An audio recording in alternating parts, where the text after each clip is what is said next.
Assumable loans are back, baby. They are coming hot and they are coming hard. What are we talking about? I had a listing agent call me this morning. We're putting a deal together in the next day or two, and her seller has an FHA assumable loan on the property we're looking at. So what does this mean for us? I don't think it's quite going to work for our situation, but I wanted to share with you because we're going to start seeing more of these products.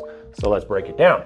We've got a $290,000 townhouse that we were going to offer $280,000 on at 7%. That's our rate for whatever it is today.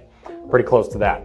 Now, the seller of said townhouse has a loan on that property, but they owe $216,000 on it still. The beauty is that their loan has a 2.3% interest rate right there. This is an ideal interest rate that anybody would like to have, but the only way that you can get one right now is to assume, because you cannot buy down quite that far. So there's something that we have to deal with in here because there is a spread between these two. We got $64,000 floating out here that needs to be accounted for.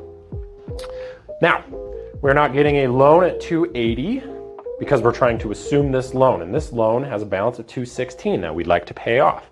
Now, since we're promising a purchase amount of $280,000, we can do this one of two ways. We can have the buyer bring in cash to closing. This is the first option. Have your borrower bring cash. $64,000 seems like a lot, especially in this price point, but depending on a few different questions that you ask yourself, how long you're going to own the property, what's going to be used for, and depending on your market area, what sort of metrics you have for appreciation and such like that. Now, what else do we have here? We've got another option. We have a way to bridge this without the borrower having to bring in any money. Owner carry. This is a great option. The owner of this townhouse can carry the loan of $64,000 to cover that spread to my borrower under whatever terms they'd like. Typically, we see a 30-year amortized chart, but it balloons in 5. So then you have a lump sum at the end of 5 years to pay off those debts to the seller.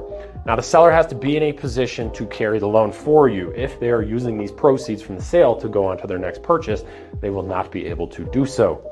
There's a possibility to maybe do a personal loan, but those are all calculations that need to come out depending on the situation. So let us know if you have an assumable loan coming your way. We'd love to hear about it. I think we're going to start seeing more and more of these. And if you need some help navigating your way through these or learning about the caveats, reach out. I'm always looking to help people. I cannot guarantee that I can find you an assumable product or assumable property with an assumable loan, but they are out here to be had, and we're going to start seeing more of them. So let's get really good at these, put these deals together, and help out our clients the best we can. Let me know if you have any questions, throw them down below. If not, I'll see you in the next one.